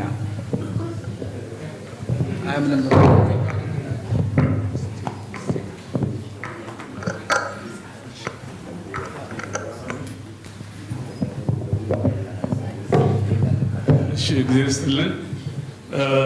ይህን የሚያክል ትልቅ መጽሐፍ ስለጻፉልን በጣም እናመሰግናለን። ብዙ ልምድ እንዳካፈሉን ተስፋ አረጋለሁ። ከጎሬን የመጡት እዚህ አሁን ለጓደኛዬ ከዚህ ከወደ ጎሬ የሚመጡ ብዙ የመሳሰሉ ሰዎች አሉ እያልኳት ነበር። ብዙ ሰዎች ከጎሬ መጥተዋል። መጽሐፉን ገና አላነበብኩትም። አሁን ገና ነው የማነበው። ስለዚህ ብዙ ጥያቄ የለኝም። ጥያቄን ወደኋላ ላድርገውና የመጀመሪያው አስተያየት ነው። ትንሽ ነገሩንም ቀለል እንድናደርገው ነው። ይሄ የሴቶች ጥያቄ የሴቶች ጉዳይ እንደው ብዙ እንዳያጨቃጭቅ ብዬ ነው ነገሩን ቀለል አድርጎ ለማለፍ። በጎንደር አለማየሁ ያስተካክለኛል። ሰርግ ሲኖር እንግዲህ በሰርጉ ስርዓት የጫጉላ ስርዓት ሲደረግ ምን ይባላል? ትንሽ ጎጆ ውስጥ ትንሽ ቁርንጮ ትነጠፍና እዛ ዲያማ ይላል። እዛ ዲያማ ምን ልንገራችሁ፣ ታውቁት የለም ወይ በየቤታችሁ ይላል። ሁሉም በየቤቱ ይታወቃል። እና ሴቶች በየቤታቸው ፓወርፉል ናቸው። የሴቶች የዚህ የስልጣን ጉዳይ ኢንስቲትዩሽናላይዝድ አለመሆኑ ነው እንጂ በእያንዳንዳችን ቤት ኃላፊው ማን እንደሆነ እናውቃለን። እንደውም በመጽሐፍ ቅዱስ አሁን እግዚአብሔር መጀመሪያ አዳምን ፈጥሮ ሲያበቃ ከዛ ሔዋንን ከግራ ጎኑን አጥንት ወስዶ ሰራት ይላል። በእኔ ደግሞ ገልብጬ ሳነበው እግዚአብሔር እንደዛ ያደረገው መጀመሪያ ወንድን ሰርቶ ሲያበቃ ሳምንት ሙሉ አይቶት ቢያው ምንም የሚረባ ነገር አልመሰለው። እንዲህ ቢገለብጠው ቢወጋው ምንድን ነው ይሄ ነገር ብሎ እንደው ትንሽ ብታነቃው ብሎ ይመስለኛል እግዚአብሔር ሴትን የፈጠረው። እና እንደምታውቁት ወዲያው አነቃችሁ፣ አይኗ ሁሉ ተገለጠ፣ ታያለች፣ ኪሪየስ ናት፣ በጣም ለማጉጉት አላት። ያንንም ፍሬ በልታ ብራንተ ስትለው እሺ ብሎ የበላው ለዚህ ነው። ዓለምን ሴቶች የሚመሩ ቢሆን ኖሮ አሁን የምናየው ምስቅልቅል አይኖርም፣ ጦርነት ምናምን አይኖርም። በየቤታችን ሴቶቹ ሳይኖሩ ሲቀሩ ቤቶቻችን ምን እንደሚመስሉ እናውቃለን። ወንዶች ምናልባት ወንዶች ሴቶችን ስለምንፈራ ይመስለኛል። የሴቶች ጭቆና የመጣው ከፍርሃት የተነሳ ነው የሚመስለኝ። እና ለማንኛውም ሴቶች እውነት ነው ፓወርፉል ናቸው፣ ፓወር አላቸው። ግን ፓወራቸው ኢንስቲትዩሽናላይዝድ አይደለም። ቢሃይንድ ዘ ከርቴን ነው። ይህንን አስተያየት ለመስጠት ነው። ሌላ ለእርሶ ያለኝ ጥያቄ እንዳልኩት መጽሐፉን ገና ነው የማነበው። ርዕሱ ላይ አብዮታውያን በነገስታት ዙፋን ላይ ይላል። እርሶ የትኛው ጋር ኖት? ከአብዮታውያኑ ጋር ኖት ወይስ ዙፋኑ ጋር? እዚህ እቺን ነገር ብቻ እንደው ጠቆም ቢያደርጉን ለማለት ነው። አመሰግናለሁ።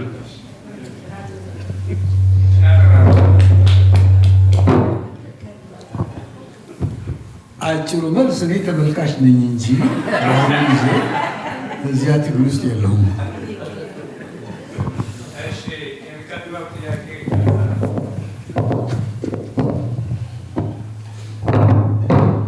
እሺ ጋሽ ተካልኝ በድጋሚ ስላየሁት በጣም ደስ ብሎኛል። ብዙ ጊዜ አድናቂ ነኝ። የእንግሊዘኛው መጽሐፍ ሲወጣ አይ ቲንክ በተከታታይ ፕሮባብሊ መጀመሪያ ነበብኩት፣ በሚቀጥለው ዓመት ደግሞ እንደገና ነበብኩት እና በኢትዮጵያ ደራሲያን ውስጥ ከተጻፉ ሙሉ መጽሐፍ ብዬ ኮንሲደር ከማድረጋቸው አይ ቲንክ ግንባር ቀደሙ ነው እና እንደው መጽሐፉን ስለጻፉት በግሌ በጣም በጣም አመሰግናለሁ። ያን የመሰለ ስጦታ ስለሰጡን። አንድ ሁለተኛ የጋሽ ተካልኝ መጽሐፍ ምናልባት ከሌላው ጋር ሊወዳደር የሚችለው ከፊታውራሪ ተክለሐዋርያት ተክለማርያም መጽሐፍ ከልጅ ኢያሱ ወደ ተፈሪ መኮንን የነበረውን የስልጣን ሽግሽግ የአድዋውንም ታሪክ ሌላውንም በዓይናቸው ተመልክተው የራሳቸውንም ታሪክ ጭምር የግላቸውንም የነበረውንም ጻፉት ስለነበረ እርስዎ ደግሞ ከኃይለ ሥላሴ ወደ ደርግ የነበረውን አይ ቲንክ ከዛም በኋላ ያለውን በጥሩ ስለተረኩልን በጣም አመሰግናለሁ። ለእኔ በጣም ብዙ ነገር ብዙ ትምህርት የሰጠኝ መጽሐፍ ነው። አንዳንድ በፕሮፓጋንዳ በተለይም በደርግ ፕሮፓጋንዳ ስማቸው ገኖ የነበሩ ጥራዝ ነጠቆች ኢትዮጵያን ለዚህ እንድትደርስ ኮንትሪቢዩት ያደረጉ እንደ ገርማሜ ነዋይ ያሉ አላዋቂዎች ስማቸው ገኖ የነበረውን አይ ቲንክ ቦታ ቦታ ስለሰጡን ልን በጣም ነው አመሰግነው። ጥያቄ ያለኝ ያን የነበሩት ሰዎች አዲስ አለማየሁ፣ ጸሐፊ ትእዛዝ አክሊሉ፣ ከተማ ይፍሩ፣ ሌላውን ቢጠራ ሁሉም የትም ቦታ ቢሄድ መጀመሪያ ላይ ደረጃ ላይ የሚሰለፍ ነው። የትኛውም ቦታ ላይ ቢሄዱ በብቃት ሀገራቸው የሚመሩ ናቸው። የትም ቦታ ቢሄዱ ሰክሰስፉል የሚሆኑ ናቸው። ሞራልም አለ። ቅድም የጳጳሱን የኃይለ ሥላሴ ጊዜ የነበረውን አለ፣ አሁን የምናየው ነው እና ባለፈው ኢትዮጵያ ላይ በነበሩት ቃለ መጠይቆን ያው አይቻለሁ። ስለ ኢትዮጵያ ወደፊት ብዙም አልጨነቅም ኦፕቲሚስት ነኝ ብለዋል። አሁን ባለው ሪሊ በአደባባይ በሃይማኖት በምሁሩ የትኛው ሰው ነው አሁን አንገት ቀና አድርጎ ቁሞ የሚያስኬደን? ምን ሰው ነው ያለው? አፍረን እኮ አሁን የት ነው የደረስነው? ተሸማቀን እና ሪሊ ኢዝ ዮር እንትን ኦፕቲሚስቲክ ሪሊ ግራውንድድ እንትን እና ነው ወይስ የኔን ስጋት እንደው ከልጅነት የመነጨ አላዋቂነት ነው? አመሰግናለሁ።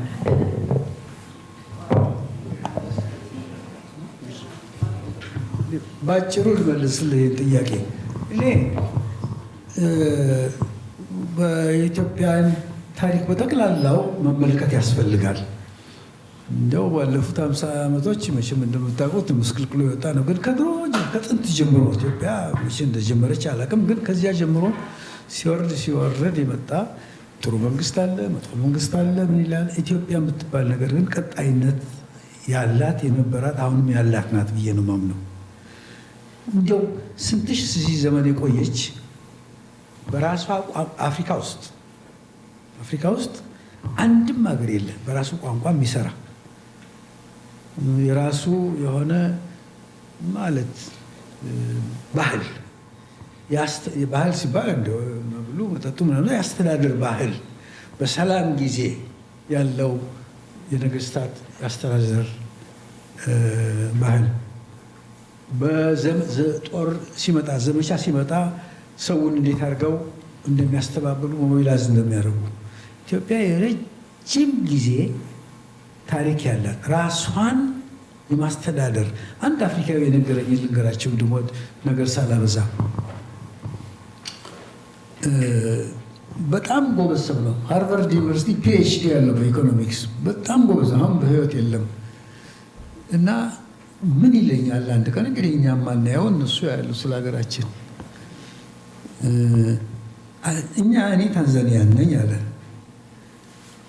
እና የትምህርት እድል አግኝቻለሁ፣ ግን የሀገሬ ሰዎች የሚሉት አንድ ነገር አለ፣ እሱ እውነት ነው አለ። ተማርኩ አልተማርኩ ምንም ማለት ነው። የእኔ የሀገር ሰዎች መንግስት የሚባለውን ነገር ያመጣብን ፈረንጅ ነው። ድሮ ሴንትራል መንግስት የለም እና ያም በጎሳው በምኑ ይተዳደር ነበር። ሰላም ጊዜ ነበር። መንግስት የሚለው የፈረንጅ አስተሳሰብ ከመጣ ወዲያ ነው ሀገራችን ችግር ውስጥ የገባቸው ብዬ ነው ማምነው። እኔ አሁን ብማርም በዚህ አምናለሁ። መንግስት ኮንሴፕት ኦፍ ገቨርንመንት ኢዝ ኤሊየን ቱ አወር ካልቸር። እንጂ ሴንትራል መንግስት የሚባል የለም። ሁሉም በየጎሳው በየምኑ ነበረው አስተዳደር። ችግር ሲነሳ ያን ችግር የመፍታት ባህል ነበረው። ይሄ መንግስት ማዕከላዊ መንግስት የሚባል ነገር ፈረንጅ ነው የመጣበት። እናንተ ግን አለ፣ ይሄ ነው እንግዲህ መቋጫው፣ ራሳቸው የፈጠራችሁት መንግስት የራሳቸው ሜድ ገቨርንመንት ዩር ኦውን ምንድን ነው እንደዚህ ብሎ ነው በራሳችሁ እንደው ልክ ልብስ ራሱ እንደሚሰፋ እንደዚህ አድርጋችሁ ስለምታዩ መንግስት የሚባለው ነገር አትጠሉም። እናንተ ራሳችሁ የፈጠራችሁት መንግስት ነው የኢትዮጵያ መንግስት፣ ፈረንጅ ያመጣል። በዚህ ከኛ የተሻላችሁ ነው። እኔ ግን ብማርም አልወድም ይሄ ሴንትራል መንግስት የሚባለው ነገር ባጭሩ።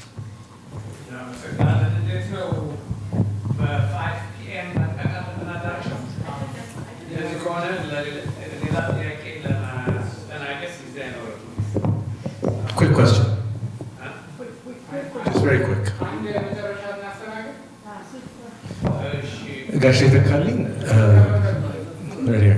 ጋሽ ተካልኝ በየአማርኛው ያሬድ ጌታቸው በአማርኛውና በእንግሊዝኛው ልዩነት አለው። የእንግሊዝኛው ያለው ይመስለኛል። ሁለተኛ ሶሪ ማይክ ነው ወርክ ጋሽ አለማንተ የሪቪው በጣም ጥሩ ነበር። እንዲያውም እንደገና የአማርኛውን ለማንበብ ካረጃ ያደርጋል። ሶስተኛ ጋሽ ተካልኝ ምን ለማድረግ ታስባለህ? እንግዲህ ለሚቀጥሉት ዓመታት ሌላ ለመጻፍ ታስባለህ? ምን ለማድረግ ታስባለህ? መጨረሻ ይህን ነገር ጥሩ ሜንሽን ማድረግ አለብኝ። የህግ አማካሪዎች ኢትዮጵያ ሰርቻለሁ። በሴቶች ጉዳይ ላይ ብዙ ሰርቻለሁ። ለኢትዮጵያ በጣም እርግጥ ነው በየቤታችን እነሱ ይኖሩናል፣ እርግጥ ነው። ግን ኢትዮጵያ ውስጥ በጣም የሴቶች ድፍረት አለ፣ የሴቶች ጭቆና አለ። አፍሪካ ውስጥ ሃይስት ኮል ውስጥ ሀገሩት አንደር ኤጅ ማሬጅ ያለበት ሀገር ናት እና የአዳምና ሔዋን ታሪኩ ኢንትረስቲንግ ነው። ግን ሴቶቻችን በጦርነት ጊዜ መጀመሪያ የሚደፈሩት እነሱ ናቸው እና ችግር አለ እና በዚህ በኩል ላይ ኢትዮጵያ ነገስታቶቹ እንዳሉ ነው። አመሰግናለሁ። ገዝተው ያላስፈረሙ ብዙ ሰዎች አሉ እና ወደ ፊርማው ቦታ እንሄዳለን። ቀጥታ ያልገዙም እንዲገዙና ጥያቄ ያላችሁ እንግዲህ ስታስፈርሙ ብትጠይቋቸው ጥሩ ነው። በጣም እናዝናለን፣ ጊዜው ስለተጣበበ እናመሰግናለን። እንግዲህ